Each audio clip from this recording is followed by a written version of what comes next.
حلقات الذكر لنا نورا سعدا ونعيما وحبورا ذنبا مع সম্মানিত হাজিরিন, মহান আল্লাহ তাআলা সূরা কলামের 9 নম্বর আয়াতের মধ্যে উল্লেখ করেছেন, ওয়াদ্দু লাউ তুদহিনু ফায়ুদহিনুন।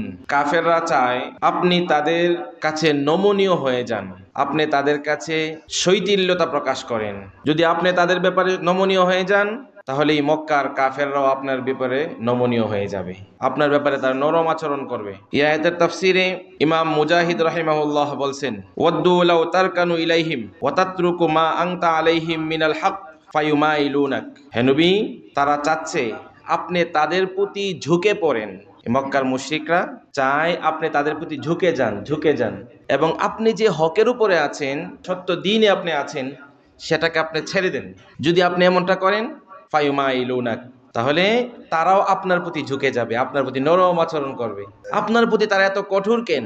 সত্য দ্বীনটা নিয়ে আসছেন আপনি যতদিন পর্যন্ত সত্য দ্বীনের উপর থাকবেন, ততদিন পর্যন্ত ওই মুশরিকরা কঠোর আচরণ করবে। আপনারা জানেন, রাসূলুল্লাহ সাল্লাল্লাহু আলাইহি ওয়াসাল্লামের উপর যেই পরিমাণ অত্যাচার করা হয়েছে, মক্কার 13টা বছর ঘুমাইতে দিছে, যত রকমের অত্যাচার তাদের সুযোগ আছে, একটা সুযোগও তারা ছাড়ে নাই। শেষ পর্যন্ত চিন্তা করছে, ওর দিনকে তো, ওর ধর্মকে তো আমরা শেষ করতে পারতেছি না, অতএব আমাদের শেষ চূড়ান্ত একটা সিদ্ধান্ত নিতে হবে। জীবন মরণের খেলা আমাদের, হয়তোবা আমাদের এই পৈতলিক ধর্ম টিকে থাকবে, না হয় ওনার ধর্ম উনি ঠিক রাখবে। আমরা শেষ একটা অবস্থানে আমরা চলে যাব। এরপরে মক্কার যত গোত্র আছে, গোত্র থেকে প্রত্যেকটা গোত্র থেকে একজন একজন করে বাছাই করে লুক নিছে, যেন কোনো গোত্র প্রশ্ন তার না তুলতে পারে যে আমরা ওনাকে হত্যা করি নাই। সমস্ত গোত্র থেকে একজন একজন শক্তিশালী যুবক নিয়ে আসছে, শেষ পর্যন্ত রাসূলুল্লাহ সাল্লাল্লাহু আলাইহি ওয়াসাল্লামকে দুনিয়া থেকে কি করার জন্য? বিদায় করে দেওয়ার জন্য। রাসূলুল্লাহ সাল্লাল্লাহু আলাইহি ওয়াসাল্লামের ব্যাপারে তারা অত্যন্ত কঠোর ছিল। আল্লাহ তাআলা বলছেন, হে নবী, আপনি যদি তাদের প্রতি নমনীয় হয়ে যান, নমনীয় হওয়ার সুরতটা কি? আপনার দিন ছেড়ে দিতেই হবে। আপনি দিনে থাকলে তাদের প্রতি কি হইতে পারবেন না? নমনীয় হতে পারবেন না। আপনি যে তাফসীরের ভাষায় যদি বলি, ওয়াতাতরুকু মা আনতা আলাইহি মিনাল হক্কি, আপনি যে হকের উপর আছেন, সে হক ধর্মটাকে যদি আপনি ছেড়ে দিতে পারেন, ছেড়ে দিয়ে তাদের প্রতি আপনি নমনীয় হয়ে গেছেন, তারাও আপনার প্রতি কি হয়ে যাবে? নমনীয় হয়ে যাবে। আপনার প্রতি তারা খুব সন্তুষ্ট হয়ে যাবে, খুব খুশি হয়ে যাবে। যেমনটা রসুলের উপর এই মক্কার লোকগুলাই 40 বছর খুব খুশি রসুলের উপর। রসুল থেকে এত সত্যবাদী মানুষ, এত আখলাকওয়ালা মানুষ, এত ধৈর্যশীল মানুষ, এত সুন্দর চরিত্রের মানুষ মক্কাতে তো আর একজনও নাই। একজন কি ছিল? একজনও ছিল না। এই লোকগুলাই খুশি হইয়া সবাই মোহাম্মদ বলে না, বলে আল আমিন। ওনার নাম কি দিছে? আল আমিন। আল আমিন হচ্ছে বিশ্বস্ত ব্যক্তি। ওনার মতো বিশ্বস্ত ব্যক্তি এই উপত্যকাতে আর নাই, মক্কাতে আর নাই। এত বিশ্বস্ত হওয়ার পরে রাসূলুল্লাহ সাল্লাল্লাহু আলাইহি সাল্লাম যখন সত্য দ্বীন তাদের কাছে পেশ করছে, তখন সবচাইতে যিনি সত্যবাদী ছিল, সবার প্রিয় যিনি, সবাই রাসূলুল্লাহ সাল্লাল্লাহু আলাইহি সাল্লামের বিরুদ্ধে চলে গেল। তো আল্লাহ তাআলা আমাদেরকে যে দ্বীন দিছেন, সেই দ্বীনের উপর রাসূলুল্লাহ সাল্লাল্লাহু আলাইহি সাল্লাম যেমন শিথিলতা অবলম্বন করেন নাই, আমাদেরকেও দ্বীনের ব্যাপারে কোনো রকমের শিথিলতা অবলম্বন করার কোনো সুযোগ নাই। কারণ আমরা যে ধর্মের উপরে আছি, সেটাই হচ্ছে কি? সত্য ধর্ম। এটাই সত্য ধর্ম। সম্মানিত হাজিরিন, আল্লাহ তাআলা সূরা হুদের 112 নম্বর আয়াতের মধ্যে বলছেন, ফাস্তাকিম কামা উমিরতা ওয়ালা তাত্তাবি আহওয়াআহুম।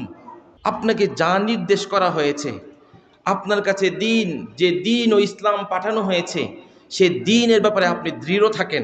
এই মক্কার এই মুশরিকদের কুপ্রবৃত্তির অনুসরণ করতে যায় না। কথা কি বুঝতে পেরেছেন?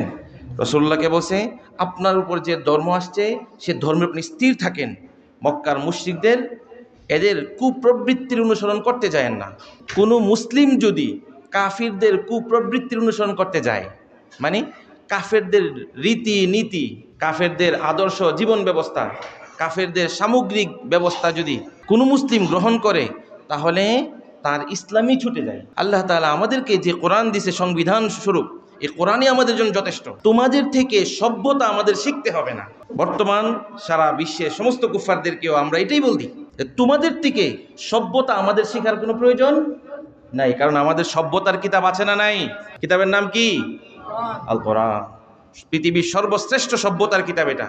এখন তো নির্বাচন আসছে, দেখবেন আমাদের নেতাদেরকে ইউরোপীয় ইউনিয়ন শিখায় এইভাবে করো এইভাবে করো। তোমরা আমাদের উপর দাদাগিরি করবা কেন? তোমরা কি সভ্য জাতি?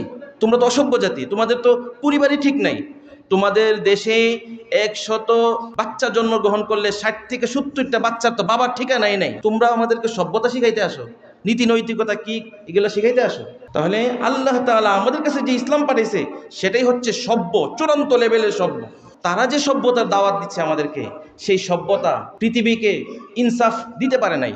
পৃথিবীতে কোনো রাষ্ট্রে এই সভ্যতায় ইনসাফ দিতে পারে নাই।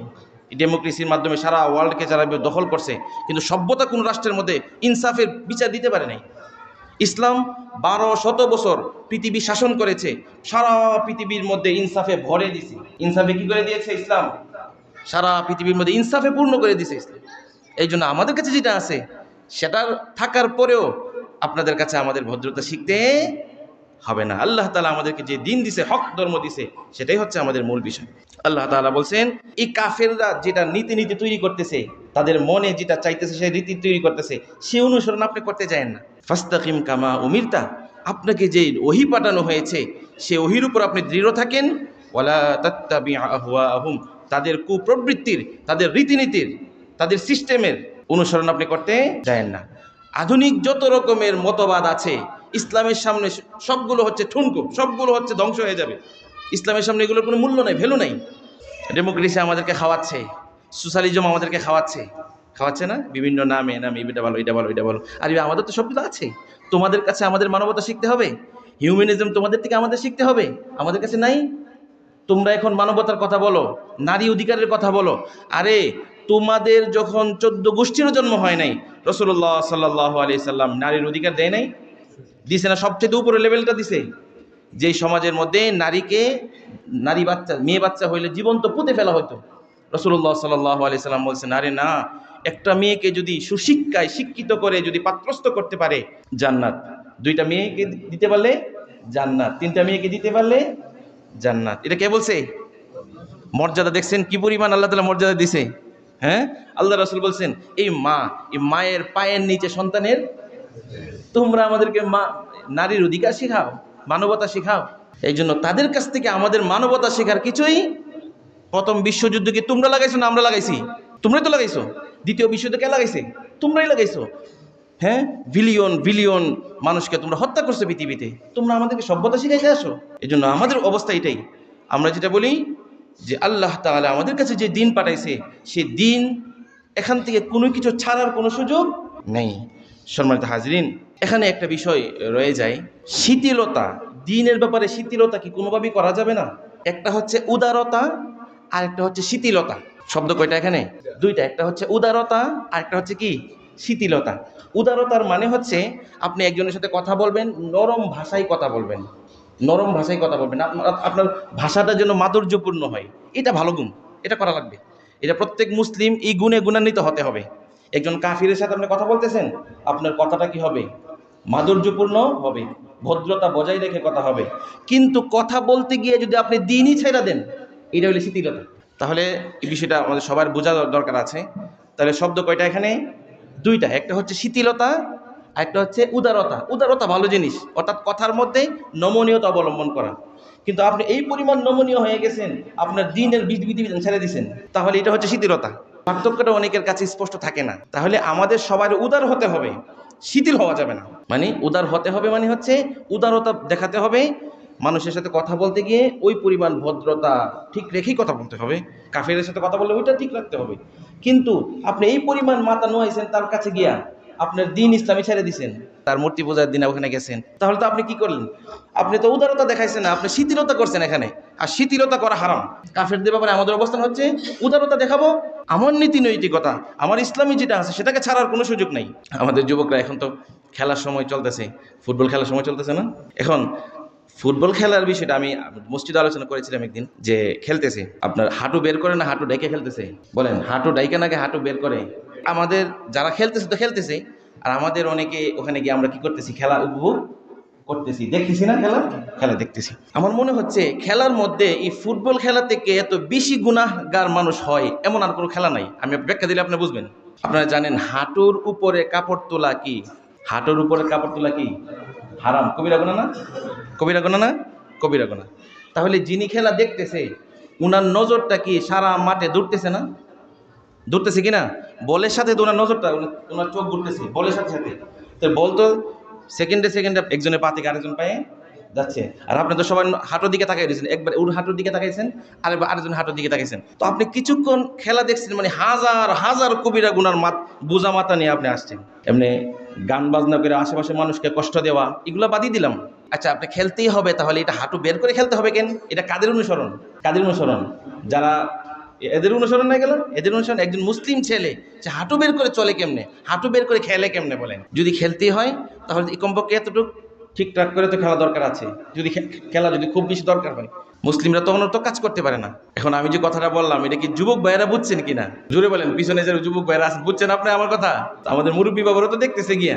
তো আমি বিষয়টা এখন ক্লিয়ার করে দিলাম যে গুনাহের বিশাল এক গুনাহের বোঝা নিয়ে আপনি আসতেছেন। 1 ঘন্টা খেলা দেখছেন, মানে হাজার হাজার কবিরা গুনাহ আপনি নিয়ে আসছেন। শুধু লটারি সিস্টেম আমরা বাদিয়ে দিলাম, গান বাজনা সিস্টেম আমরা বাদিয়ে দিলাম, এগুলা থেকে আমাদের অবশ্যই বেরিয়ে আসতে হবে। পারবো ইনশাআল্লাহ? জোরে বলেন, পারবো ইনশাআল্লাহ? আল্লাহ তাআলা আমাদের সমাজকে পরিবর্তন হওয়ার তৌফিক দান করেন। সম্মানিত হাজিরিন, তাহলে আমাদের কাছে বিষয়টি স্পষ্ট, শিথিলতা অবলম্বন করা যাবে না, উদার হতে হবে, কিন্তু শিথিল হওয়া যাবে না। আল্লাহ তাআলা আমাদের এই আয়াত থেকে শিক্ষা গ্রহণ করার তৌফিক দান করেন। বলেন আল্লাহুম্মা আমিন।